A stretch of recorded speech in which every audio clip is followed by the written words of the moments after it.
What's up guys? Keegan here with Jordan Distributors. Today we're going to be walking you through the installation of the universal version of our Ghost Key push to start conversion kit. Now, we do offer lots of direct fit plug and play versions of our Ghost Key system for lots of different makes and models. This video is going to be for those of you who have a vehicle that we don't offer a direct fit kit for. Now, the universal version of our Ghost Key system comes with all of the same components as our plug and play version, with the exception of our flying lead main harness. Now, this side of the harness, this connector is going to plug in to the push to start module. The only end that you will need to connect is the flying lead end. These 5 wires you will need to connect in place of your factory ignition switch. And in this video, we're going to walk you through how to do just that. Now, a lot of times you can find a diagram online for your vehicle. You can search either ignition switch wire diagram or alarm install wire diagram to find a diagram for your vehicle. A lot of times though, I have found these diagrams can be slightly incorrect. So it's best to follow the steps that I'm going to outline in this video to make sure we get it right the first time. So now, what I have here in front of me is a under dash fuse box from a 1998 to 2002 Honda Accord. I also have the ignition switch. All I've done is unscrewed it from the key cylinder. I'm just going to be turning it today with a screwdriver. In your vehicle, you can just simply insert the key and turn it just like that. Now, what else I have done is I've pulled the fuse box out of the vehicle and I am just powering it with a car battery just slightly off camera here, so that we can do this under the studio lights where you can see it nice and clearly instead of under the dash. But as far as you're concerned, you're going to do this inside the vehicle. All right, now what we're going to do is we're going to turn on our multimeter. You could use either a multimeter, a power probe, or a test light, but a multimeter works perfect. And we're going to switch it to DC voltage here. All right, now I'm going to go ahead and put one of my probes under the battery here because I'm working in the studio. But you at home, just go ahead and touch your black probe to ground. Either the dash bar or any other good ground location under the dash works just fine. Now, anything I touch my other probe to, the red probe, is going to read voltage here on the multimeter. So as you can see, my battery is reading 12.35 volts. All right, now, I've written down some notes for us here. These are the 5 wires on the Ghost Key main harness that we need to identify. So we're going to go ahead and start with our ignition switch all the way off. So do not turn the key, and we're going to figure out which wire or wires on our ignition switch have constant power. So that's power with the vehicle off. So now with our probe, we're just going to go ahead and touch the back side of these wires. Make sure we're touching the terminal, the metal inside the connector. As you can see on the white wire, we have 12.35 volts. Again, this is with the vehicle off, so I'm going to go ahead and write that down. White. And let's keep going and see if there are any other wires which have power with the vehicle off. And just make sure you're doing a good job getting down in there with your probe and touching the metal. We're not poking the wire, we're not poking through the insulation, we're just touching the backside of the terminals. So it doesn't look like any other wires have power with the vehicle off. So for this particular vehicle, it only has the one power input to the switch. If your vehicle in doing this had more than one wire with 12 volts with the vehicle off, go ahead and write that down as well. Go ahead and make a list of all of those constant wires.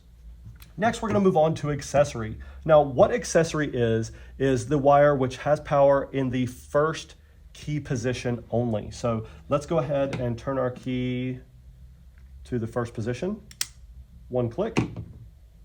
And now let's check again to see which wires have power. So starting with black with a white stripe, looks like no. We got black with a yellow stripe, also no. We have a yellow wire, also no. Then we have black with a white stripe. Now, black with a white stripe has power in the first key position, but accessory will have power in the first key position, the second key position, but not while cranking. So let's go ahead and check. Does it have power in the second key position? It does. Does it have power while cranking? And when I turn the key to the crank position, it does not have power. So let's go ahead and write that down. White with a black stripe. Alrighty. Now, I only have one wire that is accessory in this vehicle. If the switch you're testing also has power in the first and second key position, but not while cranking, write that one down as well. That would qualify as an accessory wire. All right, now, ignition 1. Ignition 1 is going to have power in not the first key position. It will have power in the second key position, and it also will have power while cranking. So ignition switch back off. We're going to go to the 1, the 2 position, and let's check and see which wires have power. Black with a white stripe does not. Black with a yellow stripe does. Yellow also does. And then, of course, white with a black stripe we've already determined is accessory. So the 2 wires that have power in the second key position are black with a yellow stripe and yellow. So let's go ahead and start. Black with a yellow stripe, it does have power in the second key position. Does it have power while cranking? It does. It does have power while cranking. So that would be our ignition 1 wire, black with a yellow stripe. Alrighty, now let's move our probe over to the yellow wire, which also has power in the second key position. And now let's turn the ignition switch to crank. When I turn the key to the crank position, the yellow wire does not have power. That means it is ignition 2. What ignition 2 does is it does not have power in the first key position. It does have power in the second key position, but it does not have power while cranking. So yellow is indeed ignition 2. All right, so for ignition 1 and 2, if you have any wires that only have power in the second key position, that also do have power while cranking, write those down as ignition 1. If you have any wires that do have power in the second key position, but not while cranking, write those down as ignition 2. Your vehicle may have duplicates of these, or it may have none of these. Your car may have multiple accessory wires. It may have multiple ignition 1. It may or may not have an ignition 2. So go ahead and make notes of how your switch behaves accordingly. All right, so now we're on to the starter wire. Seems like the only wire we haven't identified is black with a white stripe. So I'm gonna go ahead and hypothesize that's probably the starter wire. Let's put our probe in there. And then when I turn to the crank position, it does have battery voltage. When I let off of the key, it does not. So black with a white stripe is our starter wire. Alrighty, so we have identified each of the 5 wires on our ignition switch and how they function. So now we need to talk about how to wire in our main harness. So let's go ahead and start with the constant 12 volt. On the ghost key harness, that's going to be our red wire. So on our factory ignition switch, what we're going to do is we're going to cut off the factory ignition switch. We're going to leave the connector side. We identified the constant 12 volt on the factory switch was white. So we're just going to connect the white wire with the red wire from the ghost key. Moving down the list, accessory, white with black stripe. We're going to connect that wire to our peach wire on the ghost key harness. Ignition 1, black with yellow stripe. We're going to connect that to the white wire. Ignition 2 was yellow on the factory ignition switch. We're going to connect that to brown on the ghost key main harness. And then the starter wire, black with a white stripe, we're going to connect that to the yellow wire on the ghost key harness. So now each of our 5 wires are connected. We're going to make sure we're using a crimp connection. Solder is not best for automotive connections. If it were to get hot, it can remelt, the connection can come undone, and it can cause issues. So it is best to use a nice solid crimp connection. Also make sure you're using heat shrink to cover these connections. Instead of electrical tape is good for loom if you'd like to use it, but for the actual connection of the wires, make sure you're using heat shrink. It's not gonna get hot under the dash and become gooey and fall off like electrical tape would. So good crimp connection and heat shrink for those. Then we also wanna make sure all of our wiring is covered nicely so that it won't chafe under the dash. Then just simply plug the vehicle connector back into the vehicle, and the module connector will plug in to the push to start module. The last wire we have on the main harness to connect here is the ground wire. Just make sure you're selecting a good ground location under the dash. Either the metal dash bar works well, or you can also connect this to one of the studs there at the brake booster. Just anywhere you get a good ground location. So that covers the main harness. From here, the only components we have left to connect are the orange wire. This wire will connect to the brake switch. We have a quick connector that we include for you in the package. It looks something like this. What you will need to do is just clip this around the output of the brake switch. So using our multimeter, we need to figure out which wire from the brake switch has 12 volts only when the pedal is pressed. We're gonna use the same method we used here, just back probing those wires. We need to find a wire that does not have power until the brake pedal is pressed. When you press the brake pedal, it has 12 volts. When you let off the brake pedal, it does not. So we're just gonna clip this quick connector around that wire. Once you've got that clipped into place well with a pair of pliers, it doesn't take a lot of force, just a gentle squeeze.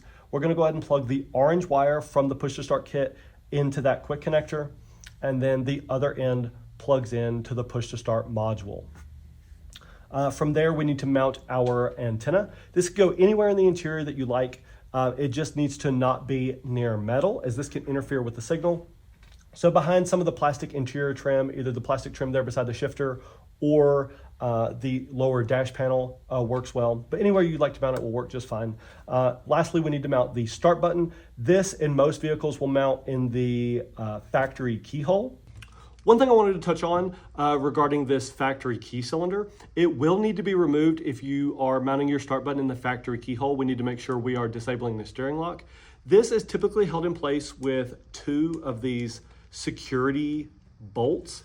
They actually don't have a screw head or bolt head for you to be able to turn them. So what you can do is actually hit them with a chisel or a flat screwdriver at an angle to get them to turn. It'll look something like this. I'll put a video here for you on the screen. It's actually super easy to do, so just make sure you get this removed entirely so you don't have to worry about the steering wheel locking while you're going down the road. So once you have this out of the car, there is one other thing that we are going to need off of this when we go to reinstall everything back into the car. So I am going to start by removing these 2 pieces from the key cylinder end, because we are going to need these components as well as one of our spare keys. You can use the valet key or you can use just one of your spare keys. And what we're gonna do is we're gonna use it to bypass the immobilizer. Now, this isn't necessary in every vehicle. This is only necessary if your vehicle has an immobilizer. What we can do is just remove this key antenna from the factory key cylinder. This connector I know here is cut.